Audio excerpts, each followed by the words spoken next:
सालासर बालाजी मंदिर का इतिहास। सालासर बालाजी का उद्भव। भारत वर्ष प्रसिद्ध सिद्धपीठ सालासर बालाजी के उद्भव तथा सालासर में प्रतिस्थापित होने का इतिहास भी बालाजी के चमत्कारों में से एक चमत्कार है। अपने भक्त की भक्ति से प्रसन्न होकर उसे अमरत्व प्रदान करने वाले सालासर बालाजी महाराज की प्रतिमा का उद्भव का नागौर जिले के असोता गांव में 1811 में हुआ था।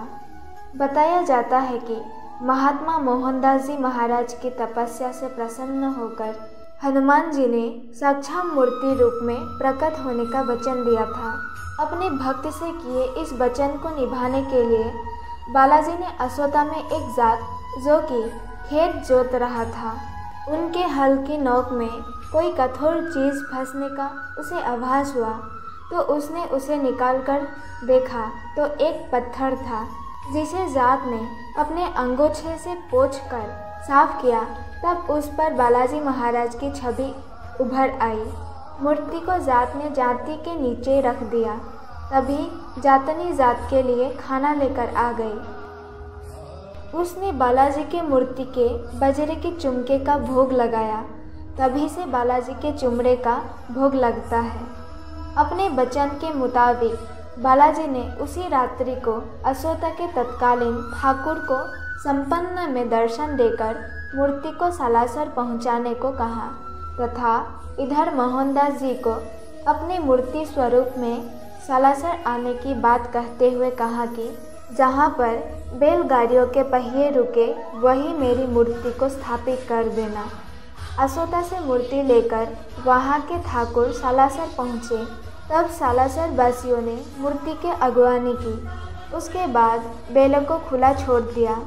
तब बैल मोहनदास जी के आश्रम के पास आकर रुके, जहां वर्तमान मंदिर है, बाबा मोहनदास की तपोस्थली। बाबा मोहनदास जी ने 300 वर्ष से पहले अपने हाथ से सालासर मंदिर में धूनी प्रज्वलित की थी, जो आज भी ज्यों की त्यों प्रज्वलित है। जब से हनुमान जी महाराज सालासर में विराजमान हुए हैं तब से अखंड जारी है। मोहनदास जी का समाधि स्थल जन जन की आस्था का केंद्र है। महात्मा मोहनदास जी चोला, जो कि अब मंदिर की गोदादी है, उन्होंने अपने भांजे उदयराम जी पहना दिया। उदयराम जी ही मंदिर के प्रथम पुजारी बने। महात्मा मोहनदास जी ने चोले के अतिरिक्त अपने भांजे उदयराम को हाथ के करे तथा धूप दबावी दी थी, जो कि आज भी मंदिर में विद्यमान है। सालासर बालाजी के दाढ़ी मूछ। भारत वर्ष के समस्त बालाजी के मंदिरों में सालासर बालाजी के अलावा किसी और मंदिर में बालाजी की दाढ़ी मूछ नहीं है। इसका कारण यह बताया जाता है कि मोहनदास जी ने बालाजी से कहा था कि आप उसी स्वरूप में विराजमान हो जिस स्वरूप में आपने मुझे सर्वप्रथम दर्शन दिए थे। मोहनदास जी ने बालाजी का प्रथम साक्षात्कार दाढ़ी मूछ के रूप में ही किया था। मुसलमान कारीगरों ने किया मंदिर का निर्माण। सालासर बालाजी के मंदिर के लिए असोता से बालाजी की प्रतिमा लेकर आने वाले बैल जहाँ रुके वहाँ बालाजी पर बालाजी का मंदिर बनवाने के लिए मुसलमान कारीगरों को बुलवाया गया। बताया जाता है कि जुलियासर ठाकुर जोराब सिंह के अधिक रोग होने पर बालाजी बाबा का बुंगला बनाने के लिए फतेहपुर से मुसलमान कारीगर नूर मोहम्मद एवं दाऊ नामक कारीगरों को बुलाकर बुंगला बनवाया। सालासर में अंजनी माता का प्रकट्य। जिला सकीर के ग्राम लक्ष्मणगढ़ के ज्योतिष शास्त्र के प्रकांड विद्वान त्रिकालज्ञ पंडित जानकी प्रसाद पारिक अंजनी नंदन के सिद्धपीठ में रहकर अंजनी नंदन को रामायण, भागवत, पुराण आदि सुनाया करते थे। वे उस समय के प्राय सभी पुजारी वर्ग के जनेऊ गुरु थे। उन्हीं के पिता बाल मुकुंद जी की प्रेरणा से पुजारी वर्ग ने श्री मोहनदास जी महाराज की समाधि की पूजा अर्चना प्रारंभ की। उनका कहना था कि जिस भक्तराज की हम कमाई खाते हैं उनकी पूजा अर्चना दोनों समय होनी चाहिए। महात्मा जी की समाधि शमशान भूमि में थी। सुबह शाम अंधेरे में सामान्य आदमी वहां जाने में संकोच करता एवं उसे भय लगता था। अस्तु पंडित जी ने प्रतिदिन पूजा अर्चना का भार अपने ऊपर ले लिया और जब तक इस असार संसार में रहे नियमित रूप से इस सेवा को निभाया। उनके पश्चात पंडित जानकीलाल जी के परमधाम प्रस्थान करने के पश्चात उनके पुत्र पन्नाराम जी ने भी इस सेवा को नियमित बनाए रखा। पन्नाराम जी के प्रयाग गमन के पश्चात पुजारी परिवार स्वयं सेवा करने लगा। सालासर मंदिर को बने एक लंबा अंतराल बीत जाने के बाद एक रात में अकस्मात अंजनी नंदन ने अपनी जन्मदात्री माता का मानसिक आह्वान किया। पुत्र प्रेम में विह्वल माता अपने पुत्र से हृदय से लिपटकर मिली। बालाजी ने विनम्र होकर बतलाया कि माता आपके शुभ आशीर्वाद का ही प्रताप है। मैं यहाँ रहकर अपने भक्त की मनोकामनाएं पूर्ण कर रहा हूँ। माता अंजनी पुत्र से प्रसन्न होकर बोली कि तात बता, मैं तुम्हारा क्या कल्याण करूँ।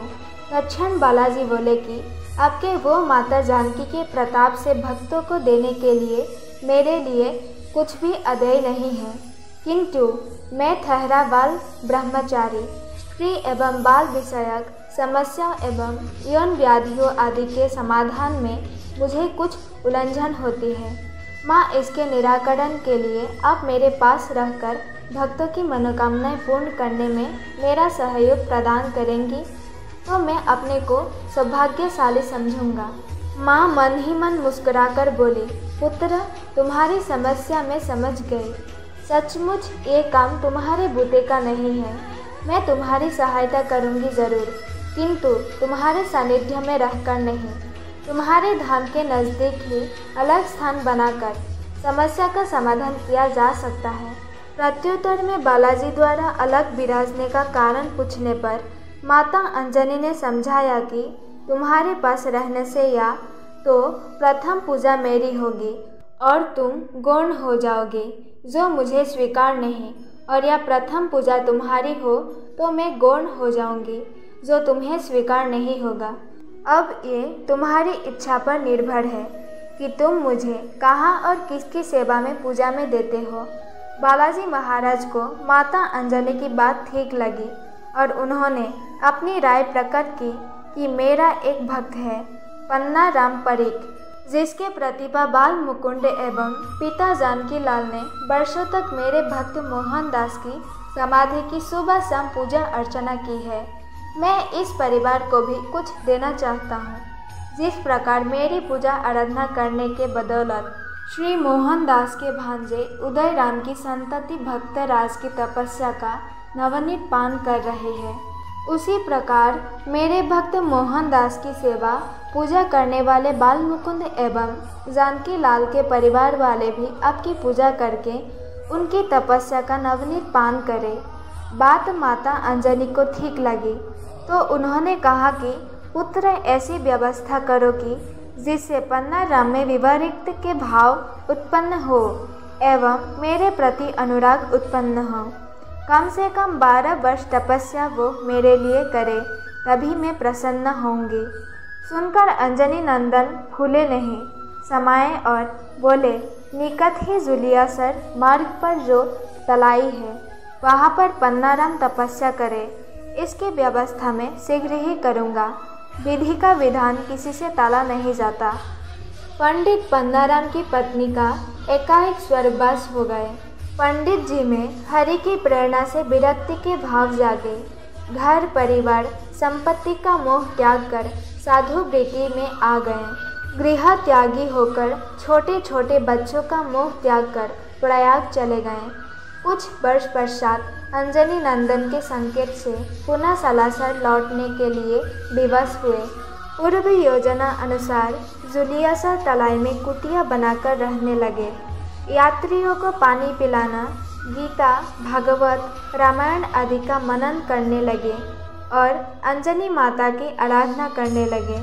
कुछ वर्षों तक एक समय भोजन, कुछ वर्षों तक फल आहार, कुछ वर्षों तक किंचित मात्रा दूध पर रहकर माता अंजनी की तपस्या आराधना में लगे रहे। 24 वर्ष पूरे होने पर मातेश्वरी प्रकट हुई और प्रसन्न हुई। वर्षों की तपस्या फलीभूत हुई। माई ने सीकर नरेश कल्याण सिंह को प्रेरित किया राजघराने से मूर्ति मंगवाई गई। ज्येष्ठ बड़ी 5 सोमवार संवत 2020 को शुभ मुहूर्त में प्रतिस्थापित की गई। चंद्रभूत रूप गोदी में अंजनी नंदन के दर्शन पाकर सभी प्रफुल्लित हुए। इस कार्य में सालासर के पुजारी परिवार, जुलियासर एवं तिरोकी के राजपूत एवं चौधरी वर्ग सभी का सहयोग रहा। मात्र 10 वर्ष अपने सानिध्य में माई के मंदिर की कार्य प्रणाली व्यवस्थित कर 75 वर्ष की आयु में पोष कृष्ण एकादशी संवत 2030 को पन्ना रामजी महाराज माई की सेवा पूजा का भार अपनी संतति के जिम्मे छोड़कर परमधाम को प्रस्थान कर गए। अष्ट सिद्धि नवनीति दात्री है अंजनी माता। स्त्रियों एवं बालकों के कष्ट निवारण में माता अंजनी को विशेष रुचि है। माँ के गर्भधारण के पश्चात प्रसव तक जच्चा बच्चा दोनों की सभी परिस्थितियों में रक्षा करने में माई पूर्ण समर्थ है। माई के नाम की तांती बांध देने मात्र से रोगी अपने आप को पूर्ण सुरक्षित समझ लेता है। हाँ, माँ पर पूर्ण विश्वास एवं श्रद्धा रखना पहली शर्त है। माई को निरंतर याद रखने से स्त्रियों का सुहाग सुरक्षित रहता है। उनके पति, पुत्र एवं भाई लंबी आयु पाते हैं तथा पूरा परिवार सुखी एवं खुशहाल रहता है। माँ अन्नपूर्णा है। स्मरण रखने से कभी भंडार खाली नहीं होने देती है। माई अक्षय निधि का दाता है। स्त्री जाति होने से माँ को भी वस्त्राभूषण प्रिय है। मंगल, शनि एवं उजियाला चौदस माई के विशेष दिन हैं। इन दिनों में की गई प्रार्थना माई तुरंत सुनती है। दोस्तों, आप लोगों को सालासर बालाजी मंदिर का इतिहास जानकर कैसा लगा, हमें कमेंट करके ज़रूर बताएं। धन्यवाद।